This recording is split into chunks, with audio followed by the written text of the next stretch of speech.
An emergency planning meeting was held on Monday for Oahu's Waianae community to better prepare for the next storm ahead. Honolulu City Council Vice Chair Andria Tupola joins us with more. Thank you so much for being here today. Hi, good morning. Before we get into that meeting, can you first tell us, about the last two Kona storms? What did you see and learn, and what improvements can be made? Well, definitely in our area, we had high impacts in Kea'au, so a little bit past the Makaha area, in the backlands of Maili and the Lualua Valley area.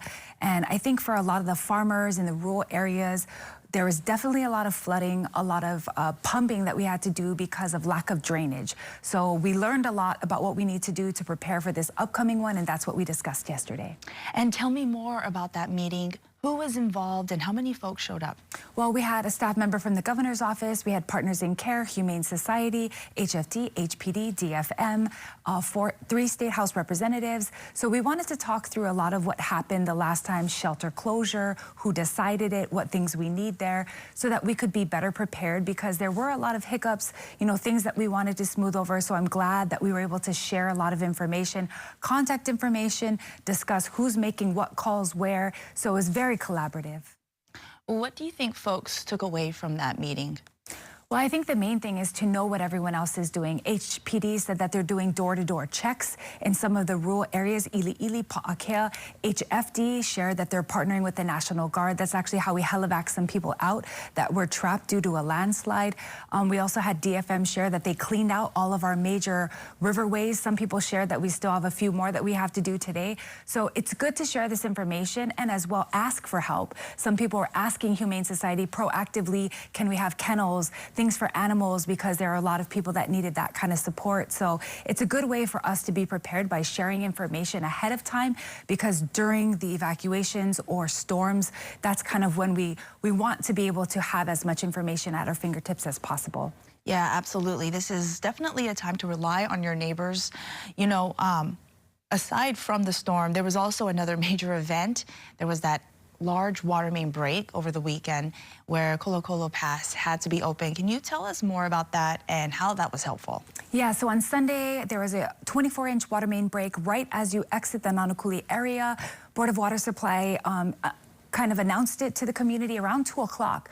So at that time, they started to divert traffic. There was a detour. In fact, all 4 lanes were closed on Farrington at one point on Sunday. Then through the night, 1 lane became open going westbound, but they were still detouring both of the townbound lanes.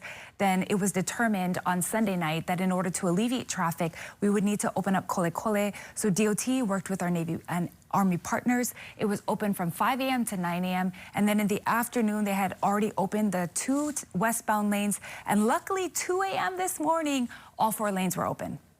The Kolekole Pass has been open for that instance, but now we know people have used it already. It could be used for other emergencies, like maybe potentially this next storm, right? Prior to yesterday, the last time was during the tsunami. They did open it up so that people could actually enter into the coast. But prior to that, the last time was 2007. So it had been a while, but because of Lahaina, a lot of the military partners were saying that for life and safety, they would always be able to open it and help out the community where needed. So yes, I think it's time for us to really talk with our congressional partners about some investments in it, because the road has not been repaired since 2010. Now, moving forward, we're going to see that this next storm is probably going to hit as soon as later tonight or Wednesday. So can you tell us, what should folks know coming into this after going through the 2 Kona lows? Well, if you haven't subscribed yet, you can text HNL Alert to 888-777. I know there are still some individuals that need help with housing or maybe even storm services. So that is Aloha United Way 211. They've actually been very helpful. And as well, 911 is always needing to be used if you need rescue or immediate medical attention. So we have our first responders standing by. In fact, HPD told me that they've already hired and employed extra people to work overnight, because we want to make sure we have enough services. BWS, they said they're going to have people stationed. And I heard DTS is actually going to have buses ready to go if people need rides to shelters. Well, thank you so much for that update and all that information. Definitely good to know as we head into this week. Thank you so much. Thank you. Well, coming up